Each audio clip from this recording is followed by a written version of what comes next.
dimanapun kita berada di dalam dunia ini, kita akan selalu gelisah. Tetap ada hal-hal yang kurang. Anda mau ke surga? Tapi bukan itu pertanyaan utama. Pertanyaan utama yang harus ditanyakan adalah, the question is, do you want God? Apakah Anda mau apa? Allah kepadamu. Telah mendengarkan satu lagu dari kuartet yang menyatakan bahwa engkau akan datang segera.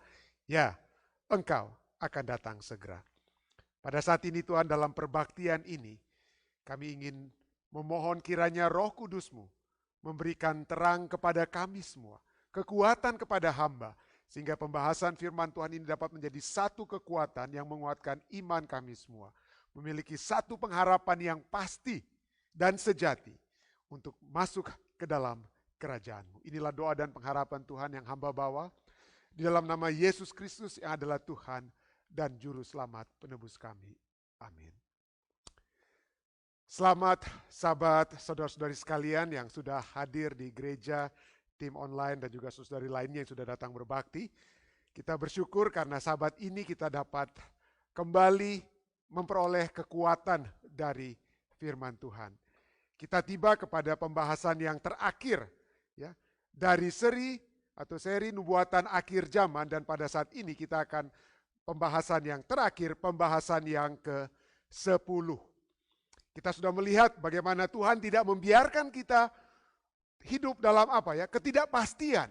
Kitab Wahyu telah Ia berikan kepada umat manusia agar kita dapat dipersiapkan. Kita tidak akan bingung, takut, ragu-ragu menghadapi hal-hal yang ada di depan kita. Tuhan sudah menyediakan segala sesuatunya untuk menjadi kekuatan bagi kita.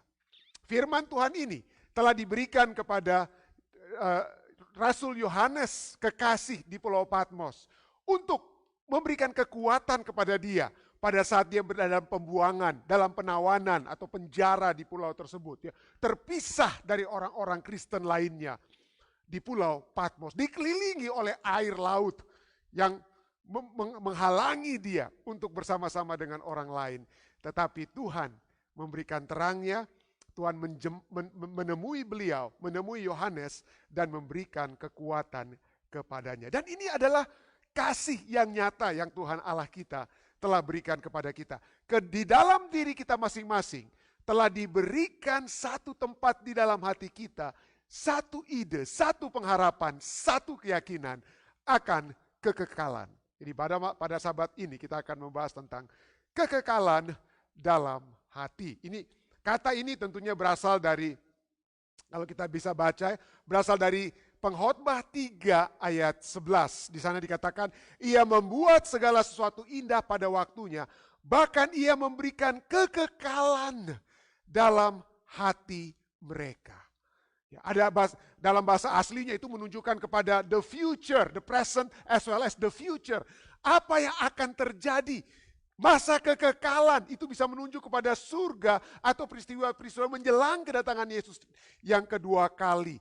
Tetapi segala sesuatu itu telah diberikan agar dapat menjadi satu kekuatan bagi kita. Dan itu diberikan di dalam hati. Ya, di dalam hati kita. Ada seorang ahli matematika di tahun 1600-an ya, yang kita mungkin anak-anak muda tahu itu, Blaise Pascal, ya, French mathematician. Dia adalah seorang ahli matematika yang tentunya dalam segala sesuatunya dia berpikir secara logis. Logika itu yang diutamakan. Itulah orang-orang yang ahli-ahli matematika tentunya. Tetapi ini yang dia katakan. Walaupun dia mengutamakan dalam kehidupannya sehari-hari, dia mengutamakan logika matematika dan lain sebagainya. Tetapi dia katakan apa? Bahwa the heart has reasons that reason cannot know. Hati memiliki alasan atau argumentasi yang tidak bisa diketahui alasannya. Atau dengan kata lain, hati kita itu memiliki pikiran yang pikiran tidak dapat pikirkan. Hati memiliki pikiran yang tidak dapat dipikirkan. God put eternity in our heart.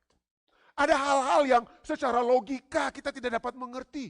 Secara ilmu pengetahuan tidak dapat dijelaskan.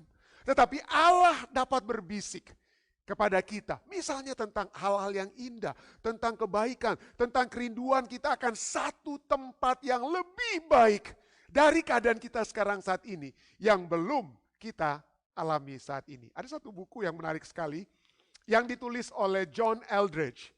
John Eldredge, bukunya itu berjudul The Journey of Desire. Ya, kita harus berhati-hati dengan hati kita ya. Jadi ada orang yang pikir, wah ini keinginan hatinya, tentu keinginan hatinya salah. Tetapi pada saat yang bersamaan Tuhan juga dapat berbisik di dalam hati kita. Dan ini yang menarik di halaman 8 dari buku daripada John Eldredge, The Journey of Desire. Dia katakan ini, something in us, ada sesuatu dalam diri kita yang merindukan, mengharapkan, bahkan mungkin kadang-kadang percaya bahwa realitas saat ini bukanlah yang seharusnya. Apa yang kita alami saat ini, apa yang saudara dan saya alami saat ini, itu sesungguhnya bukan seharusnya harus terjadi dalam kehidupan kita.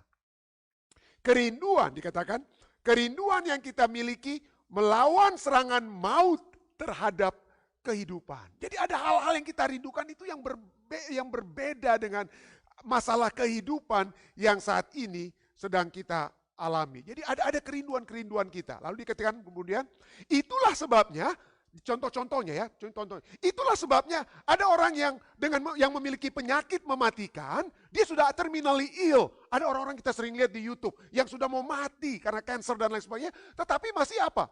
Dia masih mau menikah atau kekasihnya mau menikah dengan orang yang sudah hampir mati tersebut. Sering kita lihat ya. So dikatakan, and so people with terminal illnesses get married. Kenapa? Semua mati. Tapi ada kerinduan. Satu kerinduan that this is not the way things were supposed to be. I'm not supposed to die. I'm not supposed to have this cancer. Itulah sebabnya orang-orang dengan penyakit mematikan menikah. Atau ada tahanan-tahanan di kamp konsentrasi yang menanam bunga. Walaupun mereka tahu ada orang-orang yang di kamp konsentrasi itu yang sudah apa? Sudah dibunuh. Masuk ke gas chamber dan lain sebagainya. Tetapi tetap saja ada orang-orang di kamp-kamp konsentrasi yang menanam bunga. Walaupun mungkin dia tidak akan lihat bunga tersebut tumbuh. Atau contoh ketiga, dia katakan apa? Pasangan yang sudah lama bercerai tapi masih berkomunikasi di malam hari untuk memeluk orang yang sudah tidak ada lagi. Or lovers long divorced still reach out. Mungkin pasangan yang bercerai ataupun orang pacaran dulunya lalu mereka berpisah. Tapi pada malam hari they reach out to each other. Mereka bertelepon mungkin satu dengan lain. To embrace one who is no longer there. Ini bagaikan dikatakan, ini bagaikan rasa sakit tersembunyi yang dialami oleh mereka yang kehilangan satu anggota tubuhnya. Ada orang yang mungkin kehilangan tangan atau kaki. Ya, mungkin sudah hilang rasa sakitnya. Tetapi orang-orang tersebut dikatakan oleh John Eldredge ini, pada saat mereka mau tutup pintu, dan seringkali mereka merasa seakan-akan tangan mereka itu masih ada, sehingga mereka tarik tubuh mereka seakan-akan tangan itu masih ada. Seakan-akan. Artinya ada realitas perasaannya itu bagaikan kita masih memiliki satu realitas seakan-akan tangan kita itu masih ada, masih utuh. Ya. Dengan kata lain dikatakan apa ya? Ya. Our hearts knows a similar reality. Hati kita tahu ada realitas. Ada hal yang kurang dalam kehidupan kita. Yang seharusnya ada. Ada hal-hal yang kurang tapi ya yang seharusnya ada. At some deep level, we refuse to accept the fact that this is the way things are, or must be, or always will be. Ada sesuatu yang hilang. Kita semua merasakan ada sesuatu yang hilang dalam kehidupan kita. Dan tidak heran ada lagu-lagu yang katakan, this world is not my home. At some level in our life, we feel that this world is not my home. At some level. Jadi kita bagaikan kita sudah ada di rumah kita. Banyak orang sudah memiliki rumah sendiri, tetapi di dalam rumah kita sendiri pun kita ada yang kurang walaupun saya sudah memiliki rumah sendiri. Because this world is not my home. God has put eternity in our hearts. Ibrani 11, pahlawan-pahlawan iman tuliskan dalam Ibrani 11 ayat 13, ayat 15 sampai dengan 16. Dalam iman orang-orang ini ya, orang-orang tokoh-tokoh Alkitab yang beriman, dikatakan apa? Dalam iman mereka semua ini telah mati sebagai orang-orang yang tidak memperoleh apa yang dijanjikan itu. Tetapi hanya dari jauh melihatnya dan melambai-lambai kepadanya. Dan yang mengakui bahwa mereka adalah orang-orang asing dan pendatang di bumi ini. Ayat 15. Dan kalau sekiranya dalam hal itu mereka ingat akan tanah asal yang mereka tinggalkan. Adam dan Hawa telah keluar dari Taman Eden. Adam dan Hawa telah keluar dari satu kehidupan yang sempurna dengan Allah. Dan itu ada dalam hati setiap keturunan Adam dan Hawa. We at once had that good relationship, that perfect environment. Ya, kita ada tanah asal kita yang telah kita tinggalkan. Ya, maka mereka cukup mempunyai kesempatan untuk pulang ke situ. Ayat 16. Tetapi sekarang mereka merindukan tanah air yang lebih baik, yaitu satu tanah air surgawi.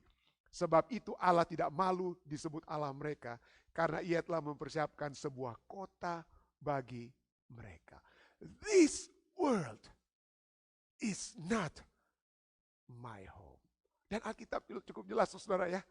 Filipi 3:21 katakan, karena kewarganegaraan kita adalah di dalam sorga.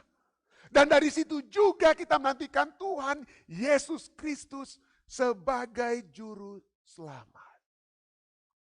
This world is not my home. How do we know that this world is not my home? Karena ada kekekalan yang Tuhan sudah tanamkan dalam diri kita. Pada saat kita melihat segala sesuatu, kita melihat ada orang-orang yang sudah melihat karir mereka, mereka sudah melihat rumah mereka sudah melihat nama mereka yang terkenal dari sudut pandang dunia.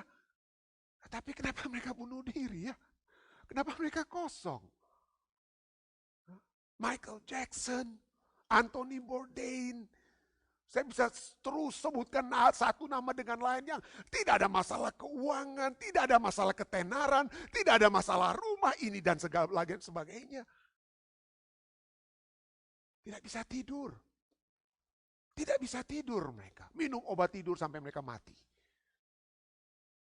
This world is not my home. C.S. Lewis katakan, C.S. Lewis, penulis Kristen yang terkenal, dia katakan, if I find myself desire which nothing in this world can satisfy. Jika saya menemukan dalam diri saya keinginan yang tidak dapat dipenuhi oleh apapun, ya, oleh apapun di dalam dunia ini. The only logical explanation, dikatakan apa? Penjelasan yang paling logis dari kerinduan yang tidak dipenuhi itu adalah apa? The only logical explanation is that I was made for another world. Saya diciptakan bukan untuk dunia ini. Kalau sampai orang-orang yang terkenal, orang-orang yang kaya, orang-orang yang dari sudut pandang manusia tidak kekurangan apa-apa, tetap merasa kekurangan, berarti this world is not my home. There is another world. Ada dunia lain yang kita tahu dari dalam hati kita, yang pikiran mungkin tidak dapat pikirkan, bagi orang dunia ya, yang mereka tidak dapat pikirkan, but they know in their heart that they are made, we all are made for another world. This world is not my home, for we are made for another world.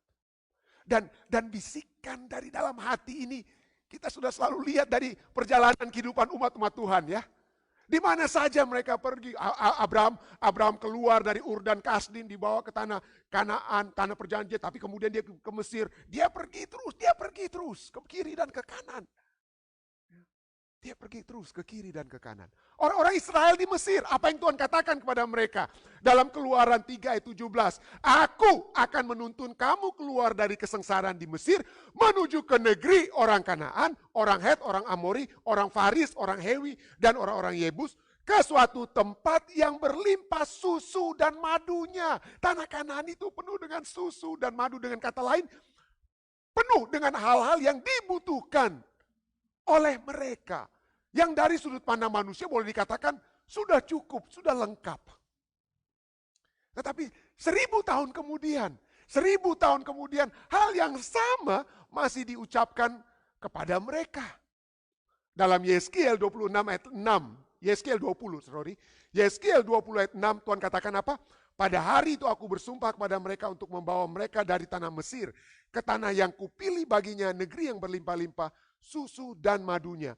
Tanah yang permai di antara semua negeri. Selain disebut tentang susu dan madunya, sekarang dalam Yeskiel 20 ayat 6 dikatakan apa?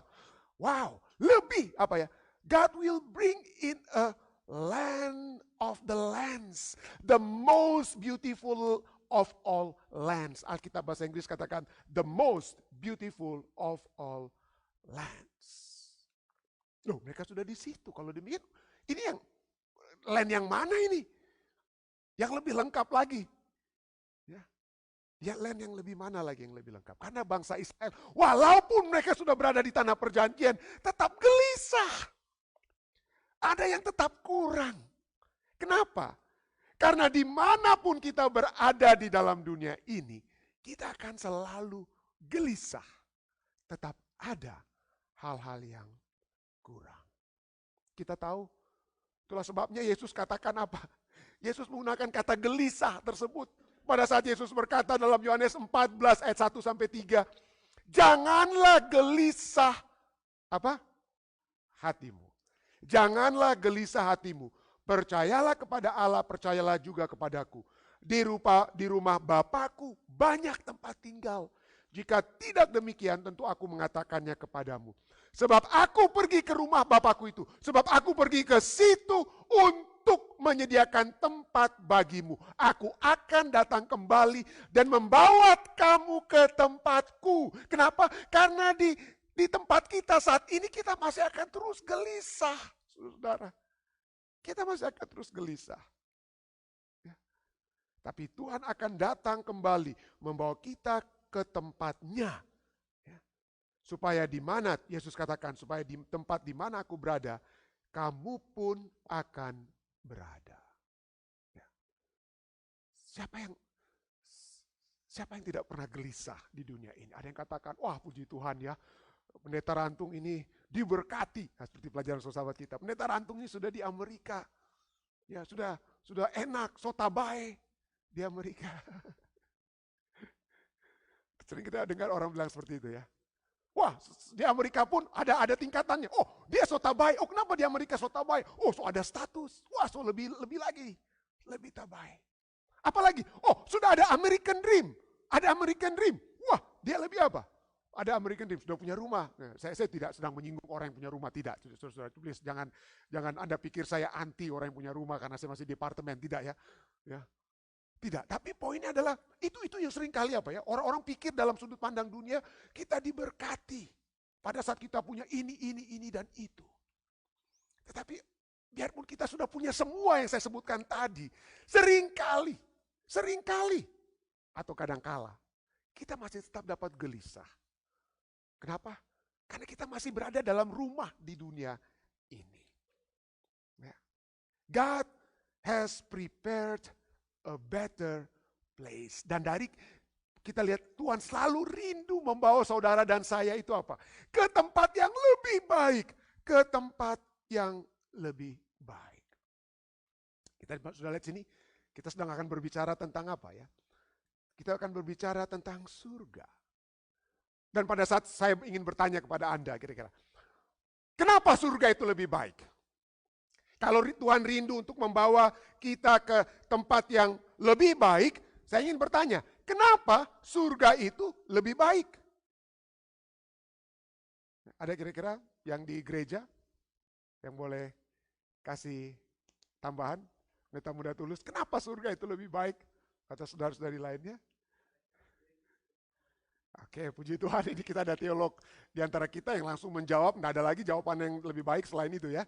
Selain apa yang dikatakan oleh Pendeta Muda Tulus.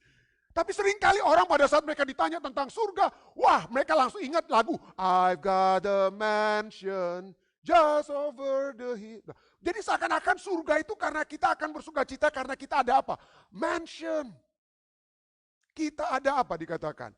Kita ada mansion. Wah, apalagi? Wah, ada yang bilang, wah saya tidak, di dunia ini saya cuma naik terus, saya cuma naik terus, Hyundai Elantra. Mudah-mudahan di surga ada Corvette. Waduh, mudah-mudahan di surga ada Corvette. Ada yang katakan seperti itu. Atau ada orang yang pikir, ada satu yang ini orang rohani juga, ada satu artikel di Conversation ya, ditulis oleh seorang yang bernama Robin Whittaker. Jadi Robin Whittaker ini dia menulis apa ya, satu artikel di Conversation dikatakan yang judulnya What and Where is Heaven. Jadi di mana apa dan di mana itu apa? Surga. Dan Robin Whittaker ini bercerita tentang dia punya oma, dia punya nenek. Dia ditanya di masa tuanya, neneknya itu ditanya oleh Robin Whittaker, ya. Ditanya apa ya? Bagaimana tentang surga? Mau ke surga? Lalu neneknya katakan, oh saya tidak mau ke surga. Loh, kenapa kamu tidak mau ke surga? Well, neneknya jawab, I think it will be rather boring. Jadi dia katakan, bosan kalau saya ke surga. Kenapa? Kalau saya di surga hanya duduk-duduk di atas awan, lalu hanya nyanyi-nyanyi lagu Sion, bosan saya nanti seumur kekekalan, masa cuma duduk nyanyi-nyanyi untuk apa? Memuji Tuhan. Aduh, nggak bikin apa-apa, bosan. Jadi banyak orang pandangan tentang surga itu apa ya?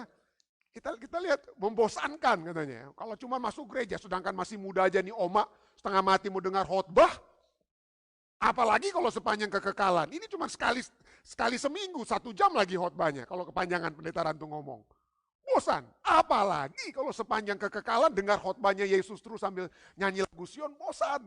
Katanya oma ini. Jadi banyak pandangan-pandangan yang salah tentang surga. Banyak pandangan-pandangan. So what is heaven? Ada yang katakan, wah itulah tempat yang with the great physical pleasure. Apa ya? Wah kita akan memiliki apa? Dikatakan kenikmatan tubuh. Yang kita tidak dapat miliki di dunia. Di dunia kalau kita mungkin ada yang katakan ya, di dunia kita cuma punya 4 istri. Tapi kalau di surga boleh dapat 72 perawan. Wah ada yang katakan gitu. Itu seringkali disalah mengertikan orang tentang orang-orang yang mati syahid ya. Dikatakan, wah itu ada dari Al-Quran, tapi itu tidak dapat di dalam Al-Quran tentang 72 apa ya, perawan kalau kita mati syahid di dunia ini. Itu bukan menurut Al-Quran, tapi itu menurut hadits dari Imam Al-Tirmidzi. Jadi dia bukan dari Al-Quran, tapi dari hadits. Tapi ditulis dari hadits. Hadits itu adalah apa ya? Seperti penyokong daripada apa ya? Penyokong daripada Al-Quran. Kalau kita katanya mati syahid, maka di surga tersedia bagi kita 72 apa? 72 perawan. Waduh. Ada yang pikir-pikir pendeta, satu saja pusing, 72.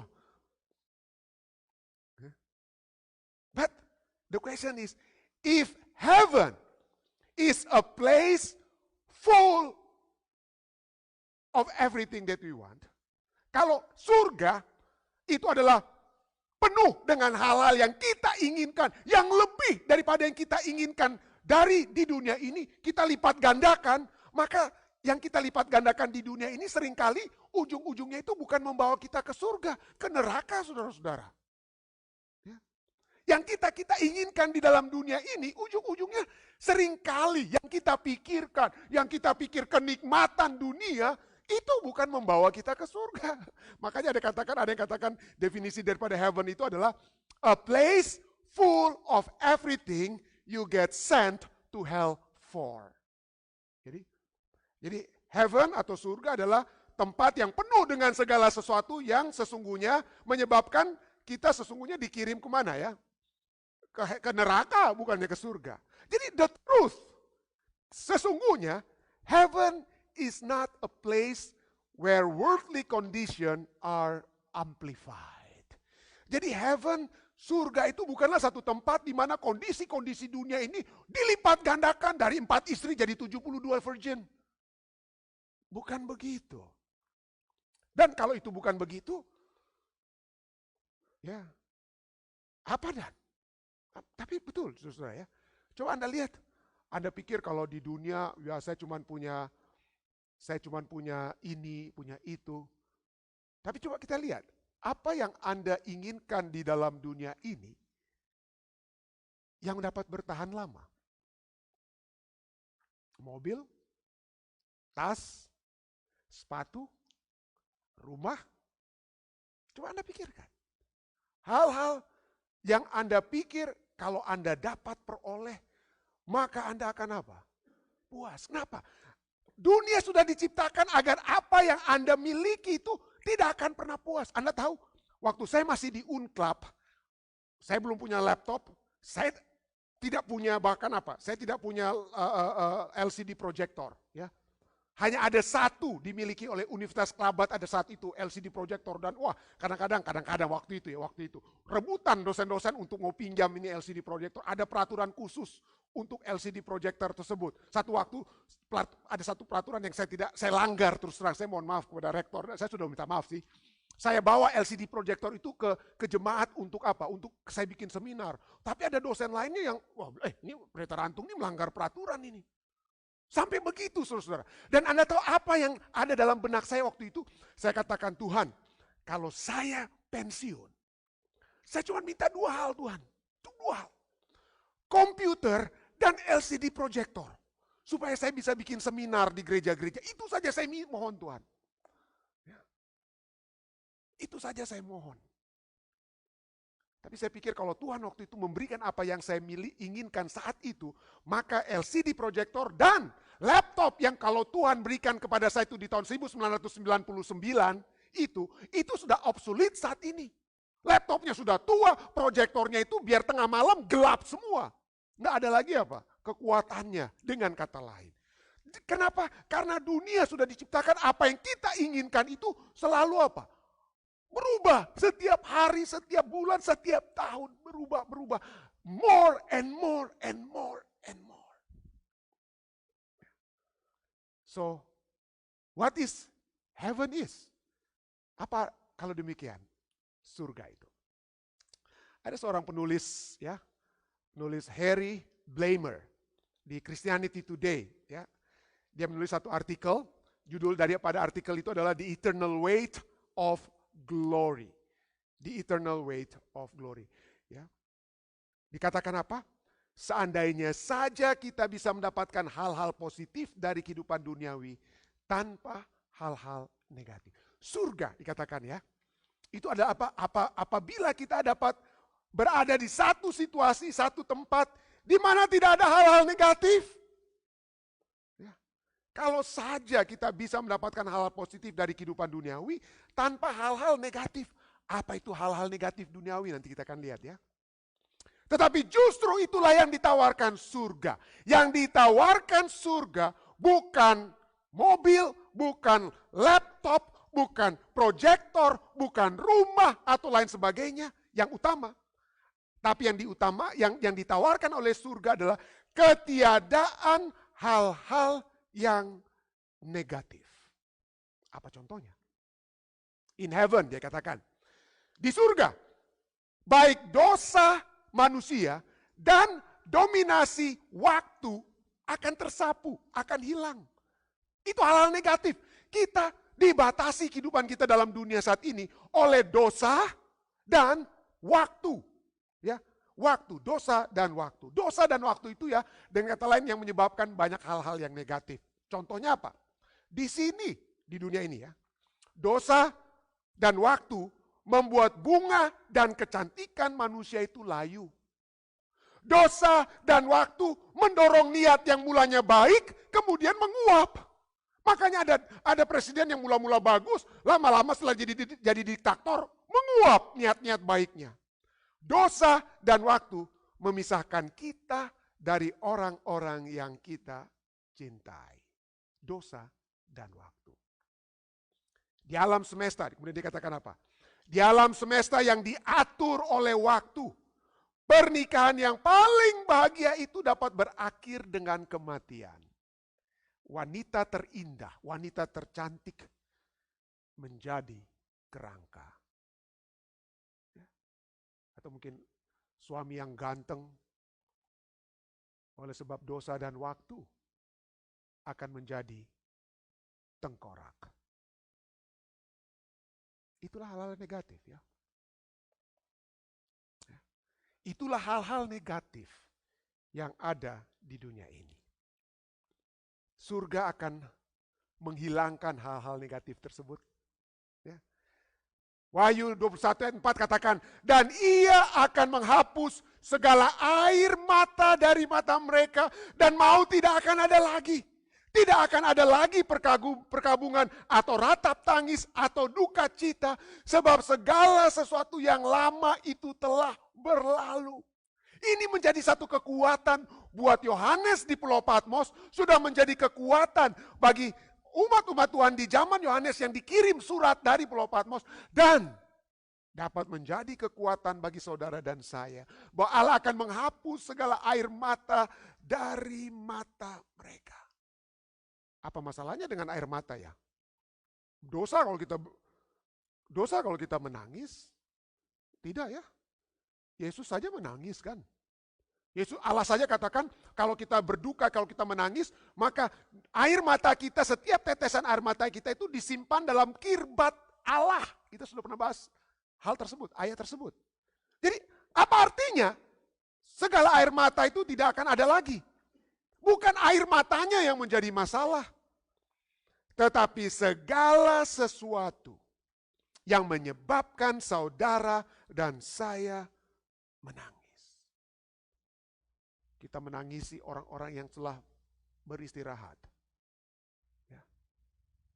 Sahabat lalu kita menghibur Melinda Walanda oleh sebab ayah yang dia kasih, Tuhan izinkan beristirahat. Kenapa dia menangis? Kenapa kita menangis? Karena rasa-rasa penyesalan, rasa bersalah. Kenapa saudara-saudari lainnya menangis? Mungkin ada yang menangis karena pada saat mereka mengalami penyakit kanker. Penyakit kanker itu ada yang rasakan katanya seperti membakar tubuh saya, pendeta. Menangis karena rasa sakit.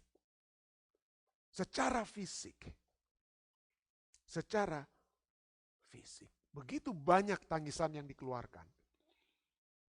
Oleh sebab rasa sakit secara emosional dan bahkan rasa sakit secara fisik. But God will wipe every tears. God will wipe away every tear from their eyes.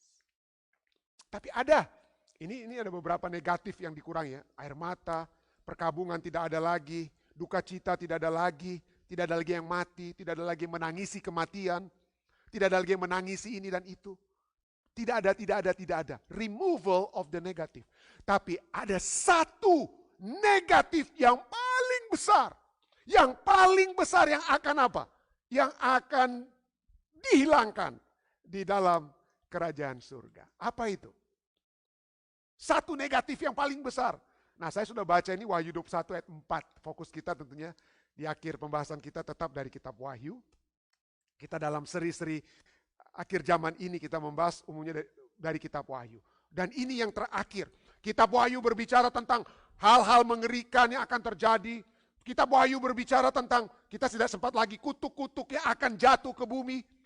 Tetapi puncak daripada kitab Wahyu bukan hal-hal yang mengerikan. Yang memang akan terjadi di bumi. Tetapi hal-hal indah yang Tuhan sudah siapkan bagi kita. Kitab Wahyu itu bukan kitab untuk menakut-nakuti saudara dan saya. Tetapi memberikan pengharapan, memberikan kekuatan kepada saudara dan saya. Dan apa itu kekuatan yang utama? Negatif yang utama yang akan dihilangkan oleh Tuhan. Mari kita lihat Wahyu 21 ayat 1. Kita berapa ayat sebelumnya. Tadi kita sudah baca Wahyu 21 ayat 4. Ini yang akan dihilangkan. Lalu aku melihat langit yang baru dan bumi yang baru. Puji Tuhan. Sebab langit yang pertama dan bumi yang pertama telah berlalu dan laut pun tidak ada lagi. Wait a minute, pendeta. Pendeta apa tertulis ini? Laut pun tidak ada lagi. Waktu saya baca ini saya bilang, Tuhan, laut itu tidak negatif. Kenapa engkau mau hilangkan?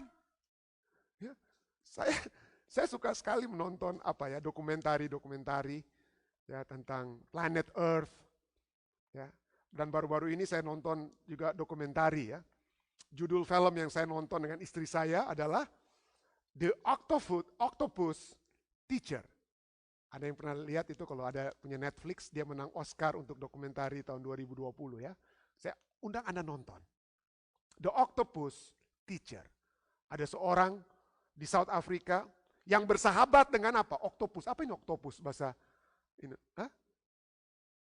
Gurita ya. Gurita itu binatang yang gurita itu. Waduh, bagus sekali dokumentarinya. Bagus sekali, sangat menyentuh. Tidak heran dia menang Oscar. Saya tidak sedang mempromosikan film ya. Tetapi poinnya adalah saya dan istri saya itu sangat mencintai laut. Saudara-saudara, kami suka sekali melihat apa? Binatang-binatang dari dalam laut. Kami sedih pada saat kami melihat di dalam dokumentari Netflix seperti Seaspiracy. Seaspiracy menceritakan bagaimana dolphin, whales, ya, binatang-binatang laut ini, apa ikan-ikan di laut itu dibunuh untuk ini dan itu. Kami menangis melihat hal tersebut. Lalu Tuhan katakan, laut tidak ada lagi. Laut tidak ada lagi. Apakah dosa ada laut? Tapi di Alkitab katakan ada laut kaca. Ya, laut kaca ada. Lalu Tuhan kan ciptakan laut itu, dipisahkan laut apa pada hari kedua. Tuhan ciptakan apa? Diciptakan apa? Firmamen. Air yang di atas, air yang di bawah. Di hari ketiga dipisahkan laut dan apa? Daratan. Pada saat dipisahkan baik adanya, Tuhan katakan. Laut dan daratan itu artinya baik. Kenapa di sini laut tidak ada lagi? Pada saat inilah saya mencoba untuk melihat bagaimana laut seringkali dalam Alkitab, kalau Anda membaca dalam Wahyu 17 berbicara tentang wanita, kita sudah bahas waktu lalu ya. Yang keluar, yang katakan apa ya? Bagaimana itu adalah usaha-usaha laut, simbol daripada laut salah satunya adalah usaha-usaha manusia untuk menentang Allah. Dengan kata lain, mari kita lihat konteks daripada laut itu. Jangan hanya baca dari Wahyu 21 ayat 1. Baca seluruhnya. Wahyu 21 ayat 1 sampai 3. Sana dikatakan, lalu aku melihat langit yang baru dan bumi yang baru. Sebab langit yang pertama dan bumi yang pertama telah berlalu. Dan laut pun tidak ada lagi. Dan aku melihat kota yang kudus, Yerusalem yang baru turun dari sorga, dari Allah yang berhias bagaikan pengantin. Perempuan yang berdandan untuk suaminya. Lalu aku mendengar suara yang nyaring dari takhta itu berkata, lihatlah kemah Allah ada di tengah-tengah manusia. Dan ia akan diam bersama-sama dengan mereka. Mereka akan menjadi umatnya dan ia akan menjadi Allah mereka. Jadi pada saat kita lihat ini, laut tidak ada lagi yang memisahkan manusia dengan Allah ini tidak ada lagi. Pada saat laut tidak ada lagi, kemudian sini dikatakan apa? Kota Allah, kota Yerusalem yang kudus itu apa? Turun dari sorga dan bersama-sama dengan manusia. Sehingga Allah ada di tengah-tengah manusia. Kalau saya saat itu ada bersama-sama dengan Yohanes kekasih di Pulau Patmos. Ini adalah the greatest news yang Yohanes bisa lihat. Kenapa? Dia berada di Pulau Patmos, dikelilingi oleh air, dikelilingi oleh laut yang memisahkan dia dengan orang-orang Kristen lainnya di daratan. Dia terpisah, dia di pulau sendirian, di penjara, dan tidak memiliki hubungan dengan manusia lainnya. Dia merasa ada saat-saat sebagai manusia dia akan merasa, dia mungkin pada saat dia menyanyi, mungkin dia menyanyi dengan lagu Sion yang kita miliki, adakah Yesus lindung aku. Menyanyi seperti itu ya, kalau ada lagu Sion saat itu ya. Dia bertanya, Tuhan, adakah engkau bersama engkau? Engkau sepertinya jauh Tuhan. Lalu penglihatan ini diberikan. Laut ini tidak ada lagi. Laut yang memisahkan engkau dengan orang-orang lain. Laut yang merupakan lambang yang manusia gunakan untuk memisahkan diri mereka dengan Tuhan. Tidak ada lagi. Ya.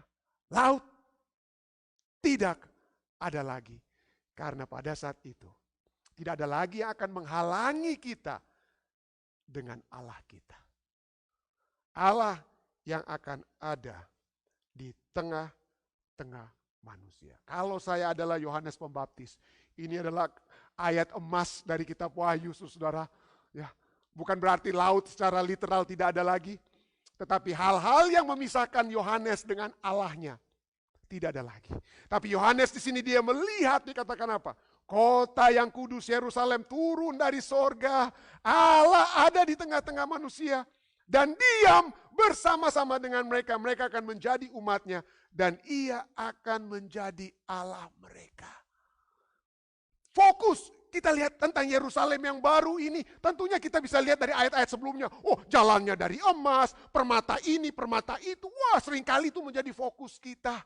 Pada saat kita berbicara tentang surga, banyak sekali pengkhotbah-pengkhotbah yang suka sekali berbicara. Saudara-saudara, jangan khawatir, di surga banyak emasnya, jalan saja emas. Permata-permata kiri kanan. Waduh, fokus kita kepada permata, emas, dan perak. Kalau saya jadi Bill Gates, rumah saya bisa buat semuanya dari emas dan permata, saya nggak perlu ke surga, saudara. Tapi lihat ini fokusnya apa? Fokus daripada surga. Bukan itu bonus, itu permata dan lain sebagainya, saudara. Tapi yang utama di sini adalah Allah ada di tengah-tengah apa? Di tengah-tengah manusia. Tidak heran Randy Alcorn dalam bukunya Heaven, halaman 165, ini yang dituliskan. Kita mungkin menginginkan 1000 macam hal-hal yang berbeda yang kita pikir, wah mudah-mudahan saya dapat itu di surga.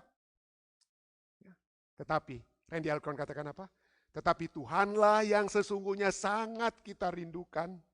Kehadirannya membawa kepuasan, ketidakhadiran Allah membawa rasa haus dan kerinduan. Walaupun Anda punya segala harta dan lain sebagainya dalam dunia ini, kalau tidak ada Allah, Anda akan tetap memiliki kehausan dan kerinduan.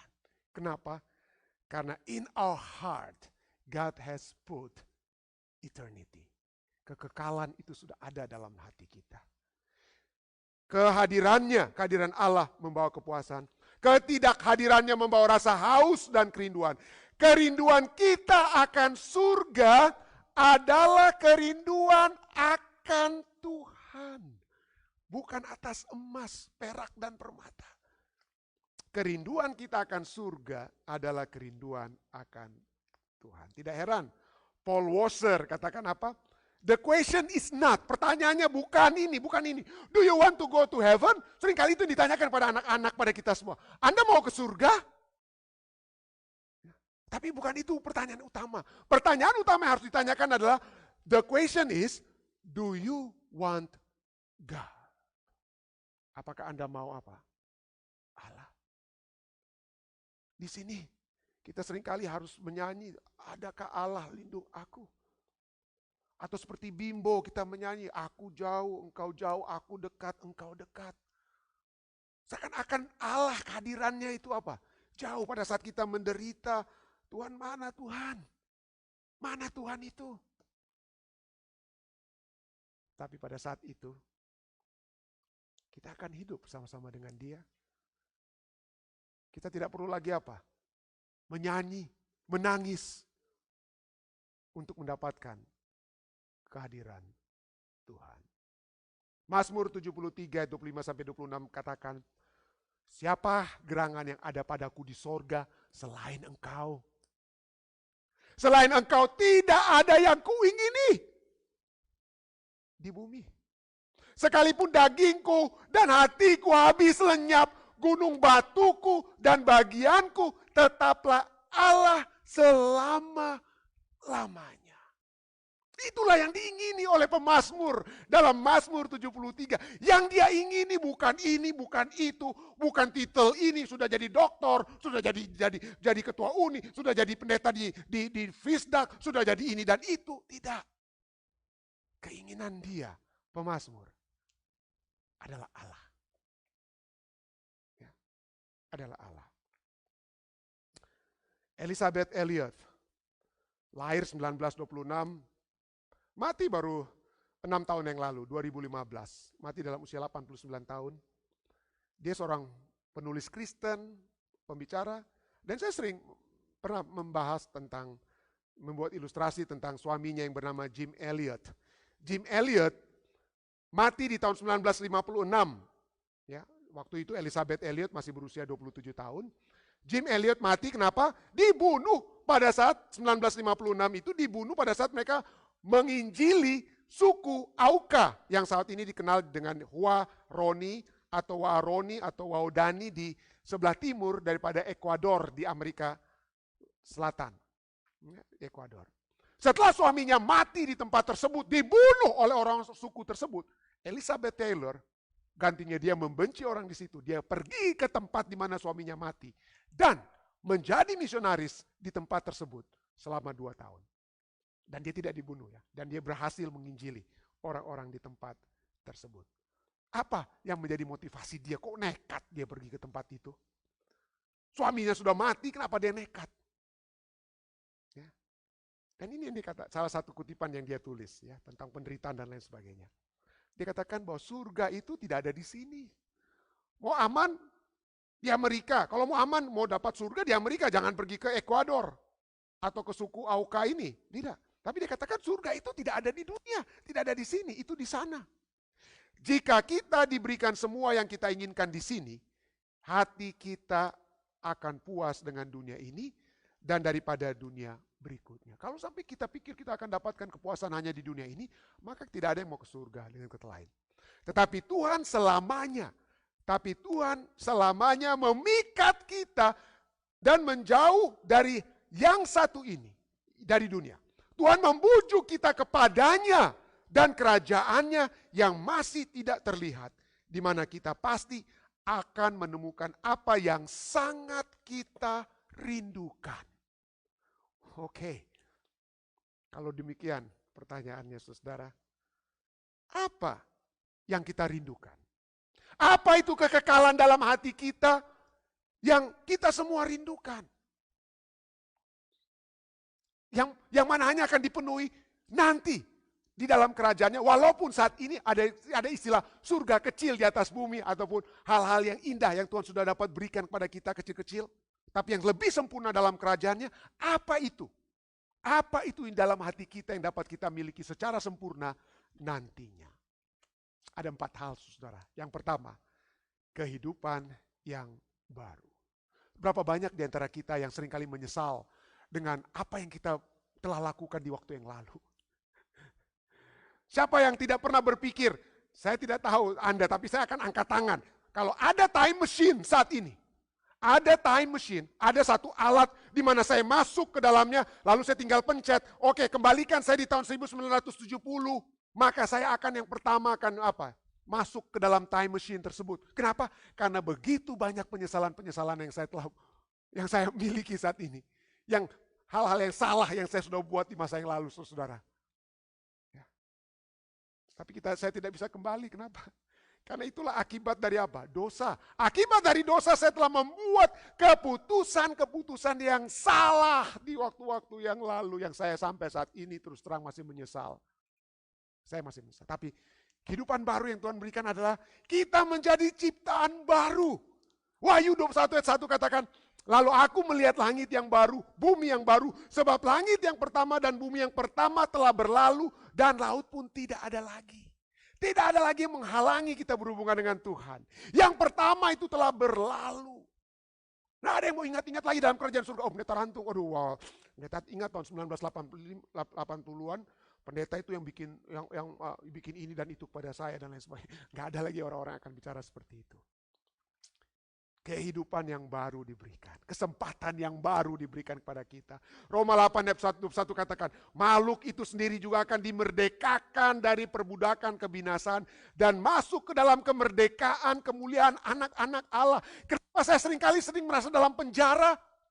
Kenapa? Karena saya membuat banyak kesalahan kepada keluarga saya, kepada istri saya, kepada anak-anak saya, kepada orang tua saya. Sampai saya seperti, aduh, gak bisa bikin apa-apa karena saya ingat, aduh, begitu mereka lihat, dulu ingat, habis saya. Istilahnya ya. Berada dalam perbudakan kebinasaan. Perbudakan kesalahan yang masih mengikuti kita. Tapi pada saat itu saudara dan saya akan menjadi ciptaan baru. Kita dilahirkan kembali. Seperti dilahirkan kembali. Yang kedua, kita kembali memiliki hubungan yang baru dengan Allah. Wahyu 21 ayat 3 katakan, lihatlah kemah Allah ada di tengah-tengah manusia. Dan ia, Allah, akan diam bersama-sama dengan mereka. Mereka akan menjadi umatnya dan ia akan menjadi Allah mereka. Yohanes 1 ayat 12 katakan, tetapi semua orang yang menerimanya diberinya kuasa supaya menjadi anak-anak Allah. Yaitu mereka yang percaya dalam namanya. Allah akan selalu bersama-sama dengan kita. Tidak akan lagi ada pilihan-pilihan yang salah, saudara, yang kita buat. Ya. Tidak akan ada lagi penyesalan-penyesalan baru yang akan kita buat. Ya. Kita akan selalu mengambil keputusan yang tepat. Kenapa? Karena Allah ada di samping kita untuk selalu kasih tahu kita. Ya. Hubungan yang baru dengan Allah. Dan mereka akan melihat wajahnya dan namanya akan tertulis di dahi mereka. Yang ketiga, baru secara apa? Secara fisik. Saat ini saya hanya bisa ingat, waduh waktu masa muda, lompat, smash kiri kanan kayak apa ya. Ya membayangkan diri saya waktu itu kayak Lim Swee King, saudara. Mungkin yang muda-muda nggak kenal lagi siapa itu Lim Swee King ya. Waduh waktu itu, memang setiap kali saya lompat untuk smash, saya sedang membayangkan Lim Swee King yang lompat untuk smash. Waktu saya main bola, waduh, saya pikir seperti Maradona dan lain sebagainya, saudara. Walaupun nggak seperti mereka. Tapi dalam pikiran saya, wah saya harus bikin pergerakan ini seperti Maradona. Sekarang, aduh saudara, mau lompat sedikit saja kalau sampai jatuh, lalu ACL saya tergoyang, aduh. Harus minta tolong pendeta muda Tulus atau ketua Rituan Lingga untuk pimpin pelajaran sekolah sahabat. Karena apa? Ligamen yang apa ya, bongkar kiri kanan. Nggak bisa. Saya punya lutut itu nggak bisa tersalah, saudara. Begitu tek, aduh langsung harus ada yang tarik. Dan waktu lalu sampai acara ibadah malam itu saya serahkan ke ketua Lingga atau dengan pendeta muda Tulus. Oleh sebab kaki saya yang bengkok yang belum tatre. Sampai 8 jam. Baru secara fisik. Kita akan Wahyu 21 ayat 4 juga berbicara tentang apa? Segala sesuatu yang lama itu apa? Telah berlalu. Filipi 3 ayat 20-21. Karena kewarganegaraan kita di dalam sorga. Dan dari situ juga kita menantikan Tuhan Yesus Kristus sebagai juru selamat. Yang akan mengubah tubuh kita yang hina ini. Sehingga serupa dengan tubuhnya yang mulia. Menurut kuasanya. Yang dapat menaklukkan segala sesuatu kepada dirinya. Ya. Tubuh kita disempurnakan. Dan satu-satunya yang tidak sempurna adalah tubuh Yesus, saudara. Ya. Tubuh kita akan sempurna. Tapi Yesus tetap ada ya. Bekas tusukan paku di tangan dan kakinya. Baru secara fisik. Dan yang terakhir, kita baru secara spiritual dan moral. Wahyu 21 ayat 6-7 katakan, orang yang haus akan kuberi minum dengan cuma-cuma dari mata air kehidupan. Barang siapa menang, ia akan memperoleh semuanya itu dan aku akan menjadi Allahnya dan ia akan menjadi anakku. Roma 7, 23-24 katakan, di dalam anggota-anggota tubuhku aku melihat hukum yang lain yang berjuang melawan hukum akal budiku dan membuat aku menjadi tawanan hukum dosa yang ada di dalam anggota-anggota tubuhku. Manusia celaka, siapa yang akan melepaskan aku dari tubuh maut ini? Rasul Paulus berbicara tentang apa ya? Tubuh maut, tentang spiritual dan moral decay dalam dunia ini. Tetapi semuanya itu akan hilang di dalam kerajaan surga. Dan itulah kekekalan dalam hati. Kekekalan dalam hati, satu pengharapan, kekekalan dalam hati yang Tuhan berikan adalah satu pengharapan di dalam diri kita, dalam hati kita, bahwa kita bukan dari dunia ini. Kolose 1:4-5, kamu mendengar tentang imanmu dalam Kristus Yesus, tentang kasihmu terhadap semua orang kudus. Oleh karena pengharapan yang disediakan bagi kamu di surga. Tuhan sudah siapkan surga itu. Tapi pada saat yang bersamaan kerinduan untuk surga itu tetap menjadi apa? Pengharapan saudara dan saya. Pikirkanlah surga. Pikirkanlah surga. Carilah perkara yang di atas, Kolose 3 katakan. Kolose 3 ayat 1-3. Carilah perkara yang di atas. Pikirkanlah perkara yang di atas. Ya, pikirkanlah perkara yang di atas. Fokus kepada kekekalan yang sudah Tuhan berikan dalam hati. Dan itu bukan hanya akan membawa kekuatan bagi kita nantinya, tetapi saat ini juga. Saat ini juga, kalau kita memikirkan surga, maka seperti yang saya pernah singgung di beberapa malam yang lalu ya di acara sekolah sahabat. Seorang yang bernama Richard Baxter, ya, seorang pendeta di England di tahun 1600-an. Sakit begitu hebat di dalam dirinya. Nggak habis-habis, batuk, ya. Air, darah yang selalu mengalir dari hidungnya, pusing kepala, digestive ailment, ada kidney stones, ada batu ginjal, gallbladder, dan lain sebagainya. Ada tumor kanker di lehernya. Dan sejak dia berusia 21 tahun, tidak pernah ada 1 jam yang dia bebas dari penyakit, dari rasa sakit. Tapi ini yang membuat kekuatan kepadanya. Kenapa dia bisa hidup sampai berusia 76 tahun? Sejak 21 tahun tidak ada jam demi jam yang tidak rasa apa? Sakit. Tetapi tetap dia bisa apa? Bisa kuat sampai mati usia 76 tahun. Karena ada kekuatan matahari surgawi yang telah menjadi bahagiannya, yang memberikan kekuatan kepada tubuhnya yang lemah. Kekuatan rohani, pengharapan akan surga. Yang menyebabkan dia tetap dalam keadaan sakit, berkhotbah dalam keadaan sakit sekalipun dia tetap bisa mengabarkan Injil. Oleh sebab kekuatan yang Tuhan berikan kepadanya. Kekuatan yang sempurna dalam kerajaan surga dapat kita rasakan sedikit-sedikit di dalam dunia ini. Dan ini yang dia katakan. Jika Anda mengingini cahaya yang panas, mengapa Anda tidak lebih banyak berada di bawah sinar matahari? Kalau kita tahu bahwa vitamin D itu penting sekali bagi atau imunisasi tubuh kita, bagi untuk melawan COVID dan lain sebagainya. Kenapa kita tidak cari vitamin D untuk berada di bawah matahari? Dan demikian juga, ini dikatakan ya, jika Anda mengingini cahaya dan panas, mengapa Anda tidak lebih banyak berada di bawah sinar matahari? Karena kurangnya kerinduan berjalan ke surga inilah jiwamu seperti pelita yang tidak menyala. Karena kita apa? Cuman fokus kepada penyakit kidney kita, penyakit-penyakit kita. Mari kita seperti Richard Baxter dalam bukunya The Saints Everlasting Rest, dia gunakan setengah jam sampai 1 jam setiap harinya untuk memikirkan surga. Dan pada saat dia memikirkan surga, maka kekuatan surga menjadi bahagiannya. Banyak kita masalah imigrasi, masalah keuangan, masalah penyakit. Anda pikir masalah-masalah tersebut, daya tahan tubuh Anda berkurang, Anda lebih sakit. Tapi pikirkan Tuhan, hadirat Tuhan, kebersamaan kita nantinya dalam kerajaan surga. Maka jiwamu seperti pelita yang menyala. Kalau tidak, maka jiwamu seperti pelita yang tidak menyala dan tugasmu bagai korban tanpa api. Ambillah 1 batu bara setiap hari dari altar ini dan lihat apakah persembahan Anda tidak akan terbakar. Tetaplah dekat dengan api yang menghidupkan itu. Dan lihatlah kerinduan Anda ini semakin menjadi hangat. Think of heaven. Tuhan sudah menempatkan kekekalan dalam hati kita.